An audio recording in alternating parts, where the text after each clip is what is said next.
J'ai déjà vécu ce moment dans mes rêves. Je vais faire un pacte avec toi. Que les dieux nous en soient témoins. Nous devons promettre que le vainqueur autorisera les rituels funéraires du vaincu. Les lions ne pactisent pas avec les hommes.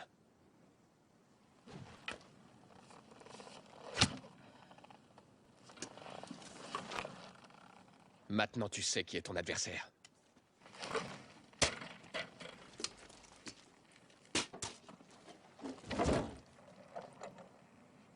C'est toi que je croyais combattre hier.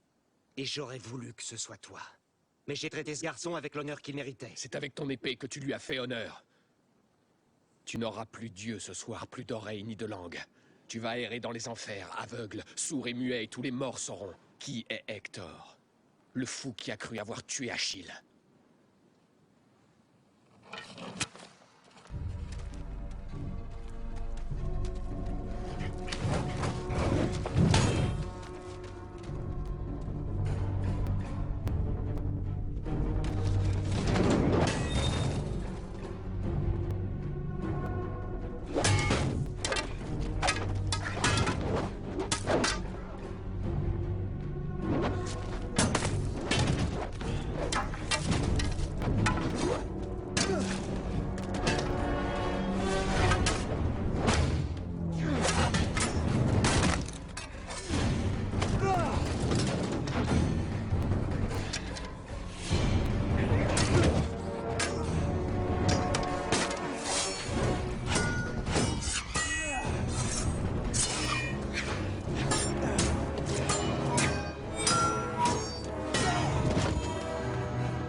Lève-toi, prince de Troie. Lève-toi. Je ne laisserai pas une pierre voler ma victoire.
Hector.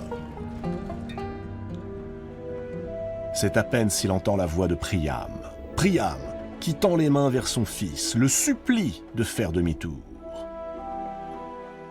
Mais Hector reste sourd aux supplications de son père, comme à celles d'Andromaque, son épouse. Il attend Achille. Et Achille vient à lui. Le fils de Thétis brûle de conquérir la gloire, et une poussière sanglante souille ses mains redoutables.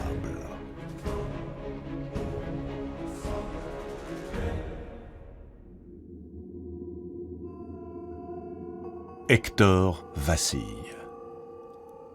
La peur. Une peur panique fait trembler tout son corps. Une peur inconnue, irrépressible. Alors, Hector fait volte-face. Il fuit. Achille s'élance derrière lui.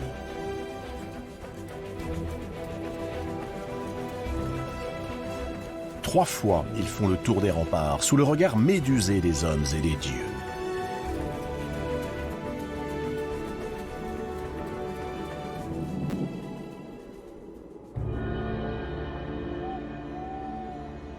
Alors, Athéna, ulcérée, se précipite vers Hector.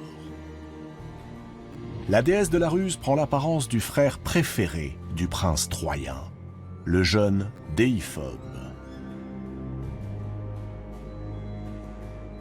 Déiphobe arrête Hector et il lui parle avec respect.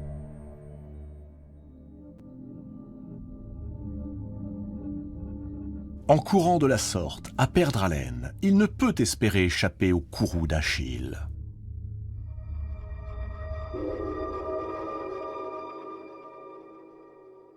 Achille est plus rapide.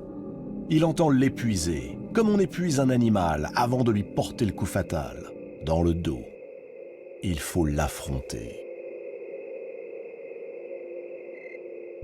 Pour l'honneur de Troie, pour la défense de la patrie. Et l'on découvrira ainsi à qui Zeus entend donner la gloire. Hector retrouve le courage qui l'avait fui. Son frère est à ses côtés, et c'est comme si Troie tout entière lui venait en aide.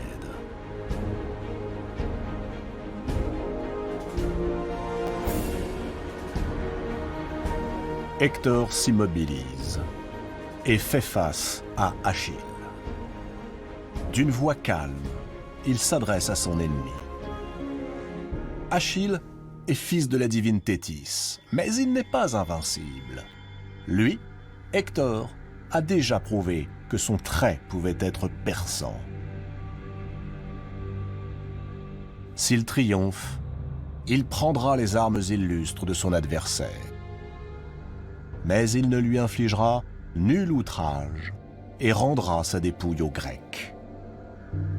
Qu'Achille promette à son tour de faire de même. Désormais, tout repose sur les genoux des dieux, qu'ils tranchent et soient les garants de cet accord. Mais Achille, furieux, brûlant de tuer son ennemi, gronde d'une voix terrible qu'il sait bien que son sort est de périr ici, loin de son père et de sa mère. Aucun pacte entre eux n'est possible. Il brisera Hector, qui tua Patrocle. Et son âme errera parmi les ombres pour l'éternité.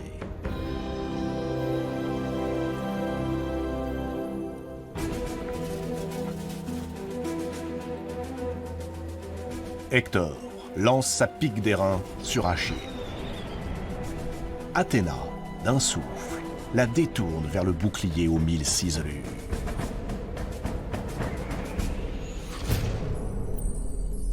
La puissante lance d'Hector ne brise pas le bouclier d'Achille. Lors, don d'Héphaïstos l'arrête net.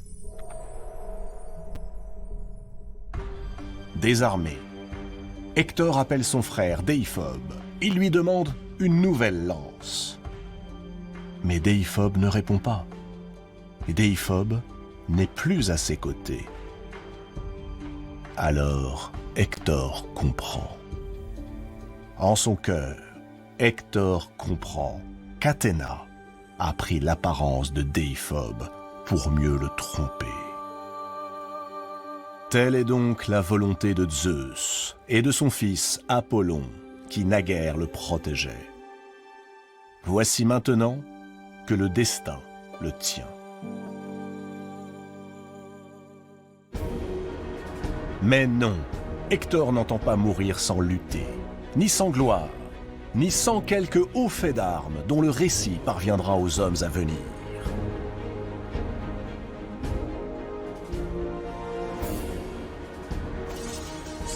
Tout son corps est protégé par ses armes de bronze, les belles armes dont il a dépouillé le puissant Patrocle après l'avoir tué. Un seul point se laisse voir, un point vital, à la base du cou.